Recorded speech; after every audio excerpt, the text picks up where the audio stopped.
It's time for Story of Seasons, Pioneers of Olive Town right now. Welcome back to Mashable Monday on the Mike Will Experiment. I am here today to drop a guide for Story of Seasons, Pioneers of Olive Town, and that guide is how to get your large house within the first year. Of course, this wonderful game has several distractions that might keep you from obtaining these, what I like to call kind of a speed run goal. I really wanted to get to this large house. So my first tip is make plenty of room and focus on crops. And you want to focus on crops with multiple yields.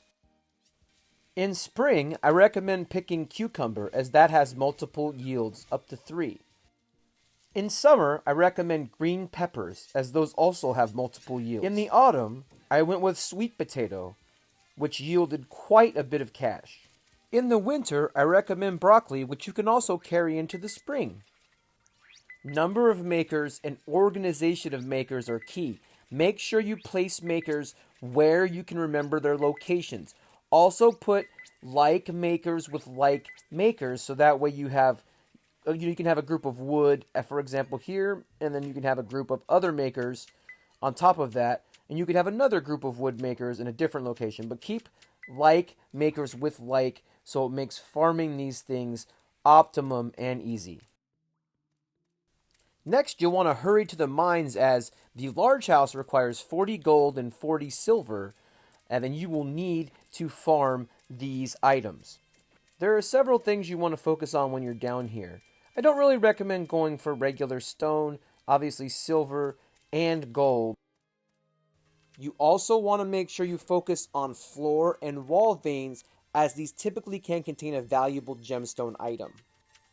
Now, it is important that you are saving materials as you go. I would get these storage boxes. You can see I have 6 of these storage boxes lined up here. I also have gem makers available so that you can get various gems. As you can see here, I put the various prices of the different gems on screen here, with the diamonds being the most worth doing at 10,000 gold each. I cannot stress how important it is not to spend money on items other than seeds and the necessities, such as upgrading your tools. I really don't recommend buying furniture and things. We really are trying to rush to get to the large house, and then you can start furnishing. I cannot recommend enough for time management purposes to get the gold watering can, the golden axe, the golden sickle, as well as the golden hammer, which may be the most important one. Now the big payoff is here, and you will watch me upgrade to the small house. Now note the items needed on screen: lumber, solid lumber, silver, and iron ingots. You also need to visit Nigel when they are not closed, and you also need to pay a fee to expand the house. Once you do, you will receive this cutscene that will sort of just give you a brief little bit of dialogue from Nigel, who will comment on his work, and then you will have upgraded from your humble beginnings of a log cabin to the better small house. Now again, while we do have more space to play with here, I don't recommend doing any kind of furnishing. We're really trying to get that large house upgrade by winter, so you can go into the second year and have something that you can upgrade, something that's going to be bigger. So that's kind of the theory here, is to stick to mining and stick to grow and to farming to get to that second level house. And here you can see the interior in comparison to the log cabin. So you gain about, it looks like 12, 1, 2, 3, 4, 5 squares across 15 squares here or so. So it is nice. We don't want to do anything with this space yet though. And as you'll see, the floor plan actually changes in an odd way with the next upgrade, so it will be interesting to getting the second piece of this house by the winter deadline is persistence. You don't want to get distracted with side things or questing or any of the social stuff. If you'll notice, I haven't unlocked any of the bike or anything like that.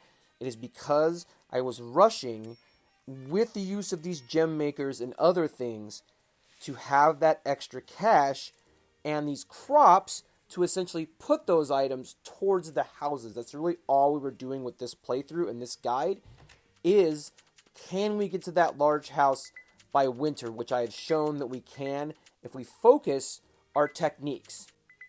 As you can see, I get a real solid feel for the gameplay loop. You can see the emeralds coming in there.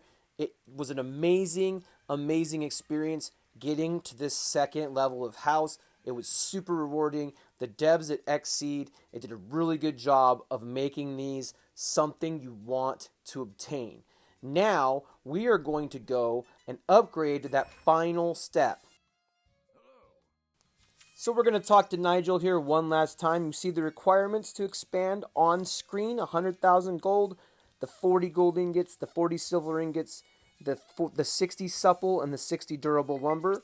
You can see I meet the requirements, and wow, it's going to take me all the way down to 7,000. Here we go, guys. But look at the glory that you get, the second story with the balcony. It's amazing. It looks great, right? 30 hours of gameplay to get here, but I was able to do it within the first year, which I think is critical to have this larger house. But let's go ahead and take a look at the inside real quick. Now you will notice that when you get your fridge, you have a third tab. So you get a second tab when you go from the log cabin to the small house, and a third tab when you go to the large house. And cooking is pretty important in this game, and it's quite fun. But I hope you guys have enjoyed Mashable Monday and enjoyed my guide on how to get to the large house within the first year in Story of Seasons, Pioneers of Olive Town. Hope you guys are having a great day.